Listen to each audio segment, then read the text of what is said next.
Hi guys.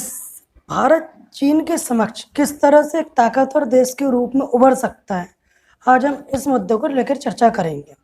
यदि हम देखें, यदि भारत को चीन के समक्ष एक ताकतवर देश के रूप में उभरना है तो इसको हम 4-5 कॉन्टेक्स्ट के रूप में अच्छे से समझ पाएंगे।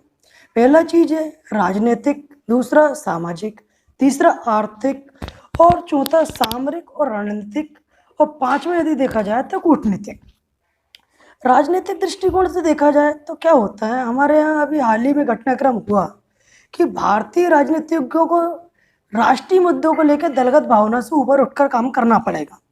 अभी हमने हाल ही में देखा कि चीन द्वारा जो गलवान वैली में किया गया और उसके बाद ये अफवाहें फैलाई गई एक दूसरे राजनीतिक दलों द्वारा कि चीन ने हमारी ज़मीन पे कब्जा कर लिया है वगैरह वगैरह।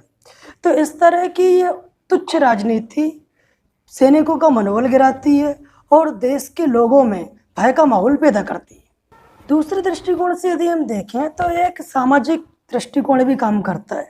सामाजिक स्तर पर हमारे यहाँ व्यापक अशिक्षा है और टेक्निकल अशिक्षा तो और भी ज़्यादा है। जिस तरह हम देखते हैं कि सामाजिक स्तर पर जरा सी कोई भी रूमर व्यक्ति फैला देता है कि भाई चीनी सैनिकों ने अभी भारतीय सीमा में घुसपैठ कर ली और वहाँ कब्जा करके बैठ गए। इस तरह की जो घटनाएं हैं लोगों के मन में भयभीत करती हैं, लोगों को मन को भयभीत करती हैं। इसके लिए ज़रूरी है कि सरकार को आवश्यक कदम उठाने चाहिए, ऐसे रूमर पर रोक लगानी चाहिए और लोगों को व्यापक स्तर पर जागरूक बनानी चाहिए ताकि ये रूमर से बच सकें और एक्चुअल चीज़ क्या है उसके प्रति एक्टिव हो सकें, समझ सकें कि आखिरकार मामला क्या है। तो यदि थर्ड एस्पेक्ट पे यदि हम बात करें तो वो है इकोनॉमिक, बोले तो आर्थिक।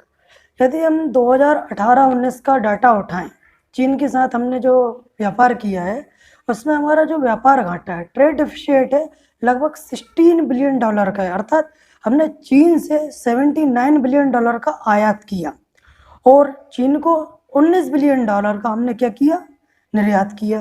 तो इस दृष्टिकोण से देखें तो हमारा जो व्यापार घाटा है बहुत ज़्यादा है और इससे भारत को व्यापक स्तर पे हानि हो रही है। हमारे जो छोटे लघु मध्य उद्योग हैं उनको भी इससे घाटा हो रहा है और बड़े उद्योग भी इस चीज़ से प्रभावित हो रहे हैं। यदि हम इसी में देखें, व्यापार के अंतर्गत देखें तो आज चीनी कंपनियों के जो में इंडियन मोबाइल मार्केट पर पूरा कब्जा करके रखा हुआ है। आज चीनी कंपनियां इंडियन मोबाइल मार्केट में नंबर 1 पे हैं। मैन्युफैक्चरिंग के मामले में भी चीनी कंपनियां बहुत आगे हैं और हम देखें तो व्यापक स्तर पे हम चीन से मोबाइल कंपोनेंट, मोबाइल्स, उसके बाद चलो तो इलेक्ट्रॉनिक और आईटी कंपोनेंट व्यापक स्तर पर आयात करा रहे हैं। यदि हमारे को चीन को कम्पीट करना है और हमें इकोनॉमिक पावर बढ़ना है, क्योंकि देखो कहा जाता है कि व्यक्ति जब तक इकोनॉमिक रूप से मजबूत नहीं होता तब तक वो पूरी तरीके से मजबूत नहीं हो सकता, भले चाहे वो कोई व्यक्ति हो चाहे वो कोई देश हो। यह चीज़ दोनों दृष्टिकोणों से लागू होती है। यदि हमारे को चीन को कम्पीट करना है तो इंडिया को मैन्युफैक्चरिंग हब बनाना होगा। जो काम चीन ने 1970 के दशक में किया था वो काम अभी हमें करना ही पड़ेगा, क्योंकि हम क्या हुए, एग्रीकल्चर से सीधे सेवा सेक्टर में या सर्विस सेक्टर में हम पहुंच गए। जबकि कोई भी जो डेवलपिंग कंट्री होती है उसकी पूर्णतः डेवलप कंट्री में अच्छे तरीके से कन्वर्ट होने के लिए 3 स्टेप होती है। पहला होता है एग्रीकल्चर, सेकंड नंबर पे आता है मैन्युफैक्चरिंग और थर्ड नंबर पे होता है सर्विसेज। इंडिया का डायरेक्ट एग्रीकल्चर से सर्विस सेक्टर में पहुंचना, एक तो व्यापक स्तर पे रोजगार उतना क्रिएट नहीं हो पाया और दूसरे स्तर पे मैन्युफैक्चरिंग के बिना सर्विस सेक्टर ज़्यादा समय तक उतने अच्छे तरीके से सर्वाइव नहीं कर सकता जितना होना चाहिए।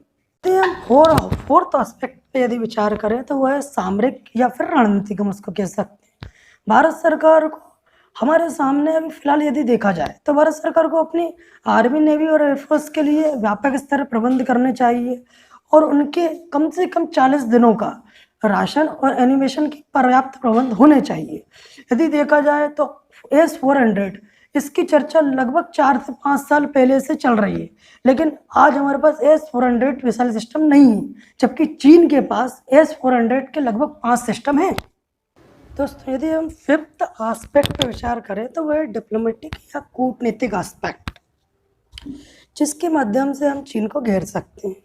अभी हाल ही में भारत सरकार द्वारा क्वाड के रूप में उठाया हुआ कदम, जिसमें ऑस्ट्रेलिया, जापान, अमेरिका और भारत शामिल है, ये एक अच्छा इनिशिएटिव है।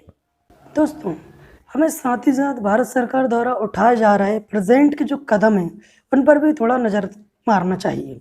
जैसे कि सूचना और प्रसारण मंत्रालय द्वारा एक टीम बनाई गई है जो फ्रॉड सूचनाएं सर्कुलेट होती हैं उनके ऊपर वो नियंत्रण कर रही है।